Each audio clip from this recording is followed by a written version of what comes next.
Good morning, all of you.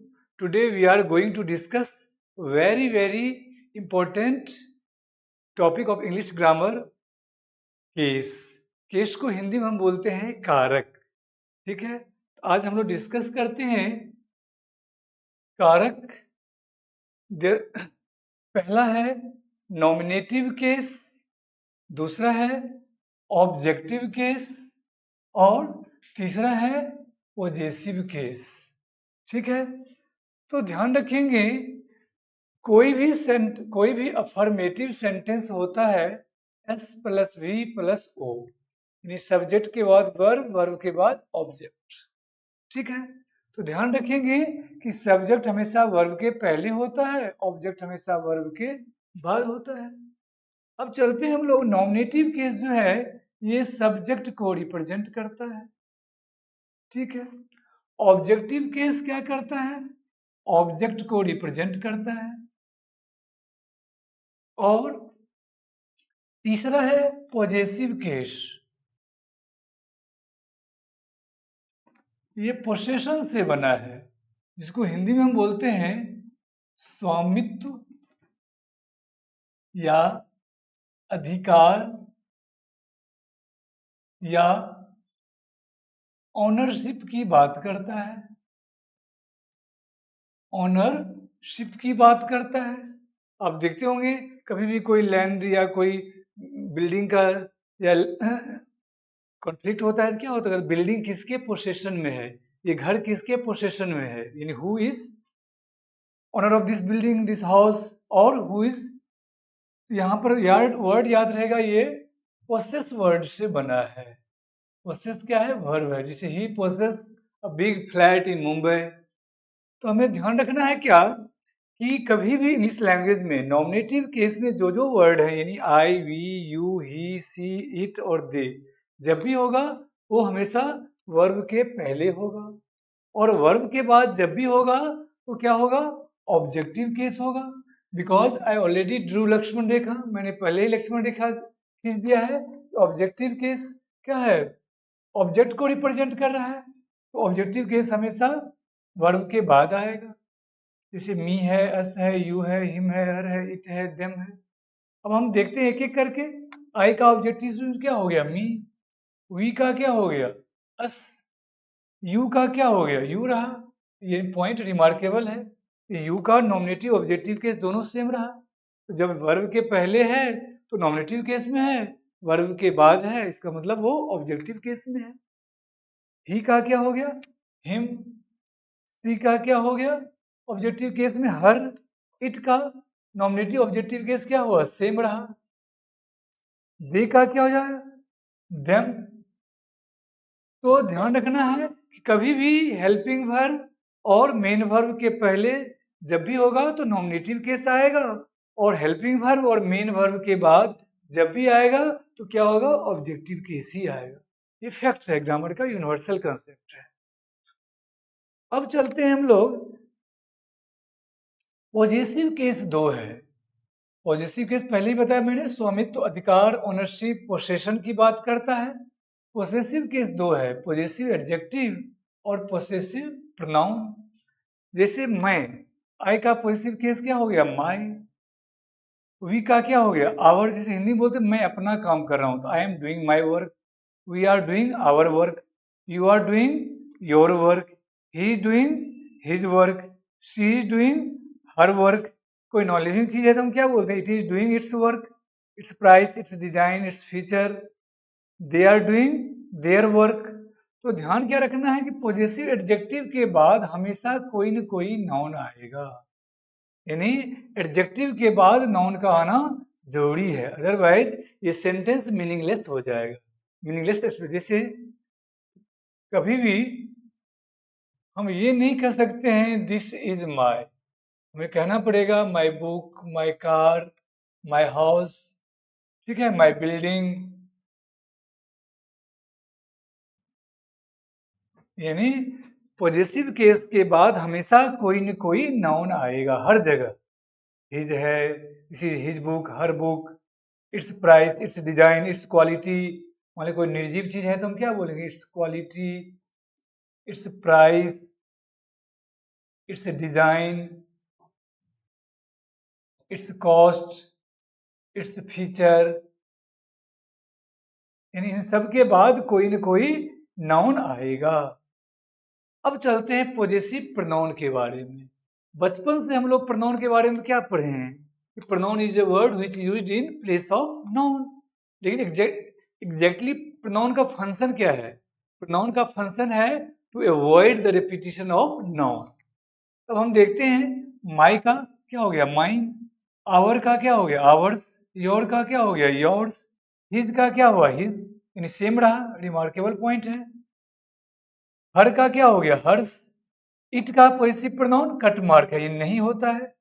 There का क्या हो जाता है देयर्स हो जाता है। तो ध्यान रखेंगे पॉजेसिव प्रोनाउन के बाद नाउन का यूज नहीं होता है। यहां पर हर जगह क्या है कट मार्क है, यानी पॉजेसिव प्रोनाउन के बाद कभी नाउन नहीं आएगा। जैसे एग्जांपल के तौर पे हम लोग देख सकते हैं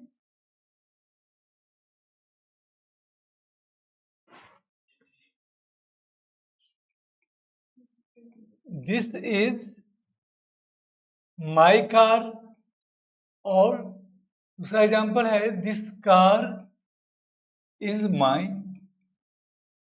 अब यहां पर गौर करेंगे दिस इज माई कार, थोड़ा देर के लिए अगर हम कार को कट कर देंगे दिस इज माई, तो यहाँ पर कोई मीनिंग है? यानी this is my meaningless expression है, this is my car, my luggage, my book, ठीक है, माई बैग, यानी कोई ना कोई नाउन आएगा। ये है क्या है पॉजेसिव एडजेक्टिव है। दूसरा हम लोग चलते हैं possessive pronoun, this car is mine. अब यहां पर देखेंगे माइन कार कह सकते हैं? नहीं। क्यों? क्योंकि प्रोनाउन के बाद नाउन क्या है नहीं आएगा, ये बात रखेंगे, ध्यान में रखेंगे। तो यहां पर ये माइन क्या कह रहा है कि माई प्लस नाउन, यानी my plus car. This car is mine, this car is his, this car is hers, this country is ours, this is our country. तो हिंदी में समझने के लिए जैसे हम बोलते हैं यह, हिंदी में हम बोलते हैं यह मेरा देश है, यह मेरा देश है,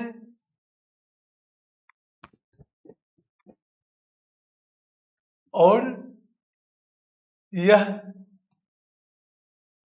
देश मेरा है, ये डिफरेंस है। यानी क्या हो गया दिस इज माई कंट्री, और यहां पर क्या है दिस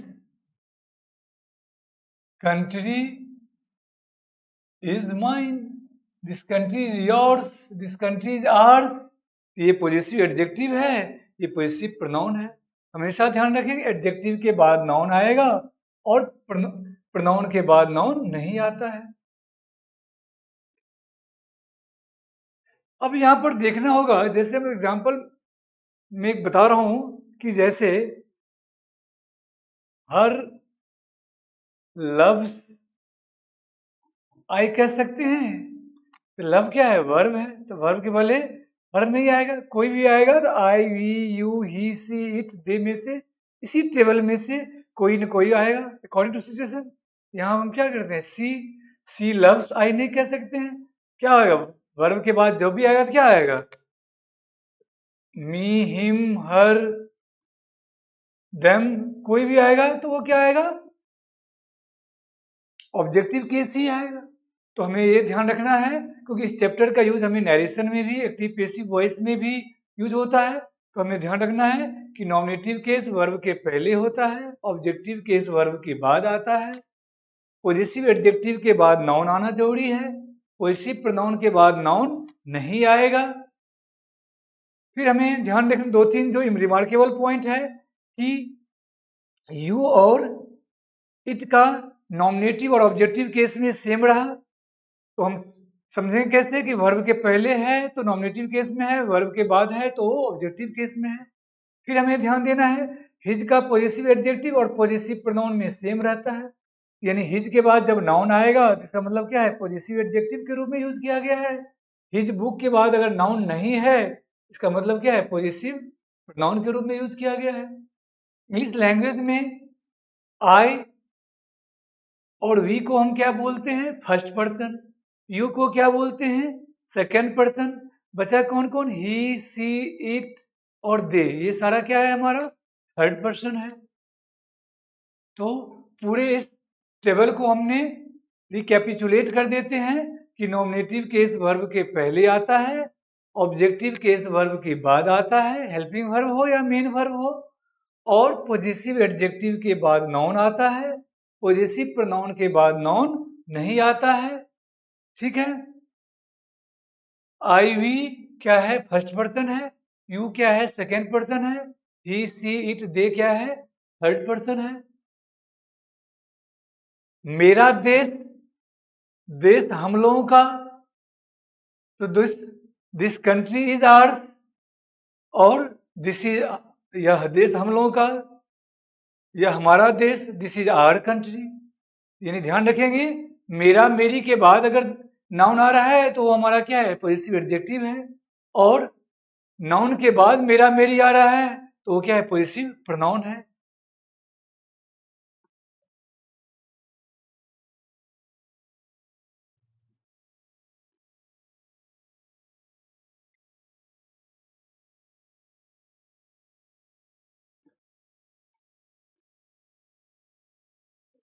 अब ग्रामर का कुछ चीजें हैं जिसमें हम प्रोनाउन के बारे में दो चीज को ध्यान रखना पड़ेगा। हम लोग समझ गए हैं, second person, third person, first person. तो ग्रामर का दो रूल है, एक तो 1 2 3 और दूसरा है 2 3 1। अब देखिए ग्रामर में, यानी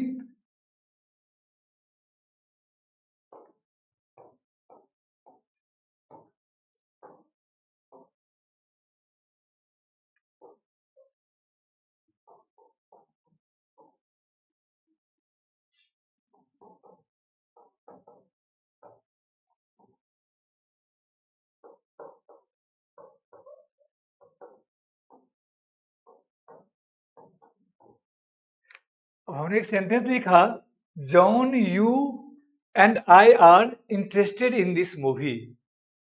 अब देखिए एरर के पॉइंट ऑफ हमें ध्यान देना है कि ग्रामर क्या कहता है कि पहले सेकेंड पर्सन होगा, फिर थर्ड पर्सन होगा, फिर फर्स्ट पर्सन आएगा। अगर मान लीजिए तीन में से कोई दो ही पर्सन है, मान लीजिए टू नहीं है तो पहले थर्ड आएगा, फिर थर्ड पर्सन आएगा, फिर फर्स्ट पर्सन आएगा। अगर मान लीजिए थ्री नहीं है तो पहले टू आएगा, फिर फर्स्ट आएगा। मान लीजिए अगर वन नहीं है तो पहले टू आएगा और फिर थ्री आएगा। अब यहाँ पर देखते हैं, John, you and I are interested in this movie, ये सेंटेंस सही है। क्या करना पड़ेगा, you, John and I are interested in this movie. ठीक है।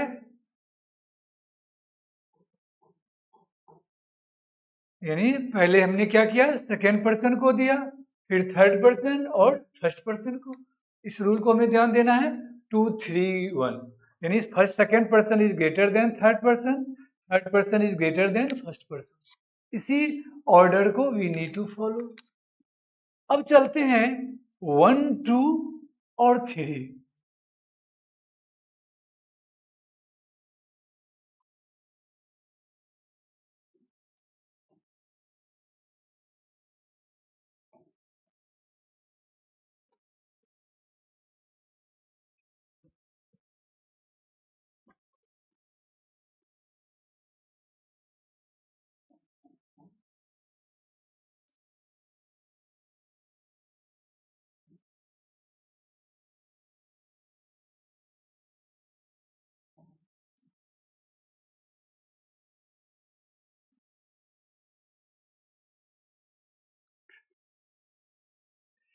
John, you and I are mall factor. अब यहाँ पर है 1 2 3 का हम यूज कब करते हैं, जब जनरल सिचुएशन है तो हम वहां पर 2 3 1 के ऑर्डर को समझते हैं। 1 2 3 को हम जब कन्फेशन या सेंस ऑफ गिल्ट और ऑफेंस के सेंस में हम जब यूज करते हैं तो वहां पर 1 2 3 के क्रम में रखते हैं। John, you and I are मालफैक्टर्स।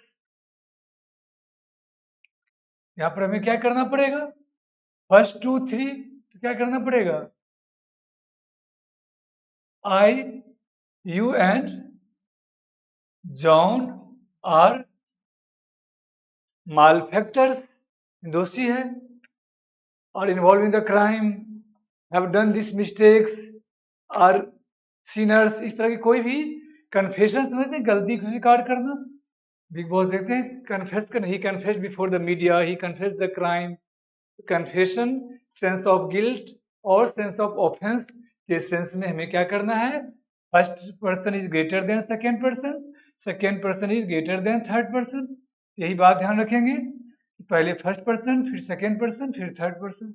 अगर मान लो 1 नहीं है तो 2, उसके बाद थर्ड। अगर मान लो 2 नहीं है तो पहले फर्स्ट पर्सन और फिर थर्ड पर्सन डालेंगे, यानी इसी प्रोसेस को फॉलो करेंगे। आई होप कि केस के बारे में हमने थोरोली समझ गया। Thanks for your patience listening. I hope कि आप एक बार इसको ढंग से देख लेंगे, you will not face any problem. Thanks for your patience listening. Please be connected with our channels, and you will time to time you will get new updates.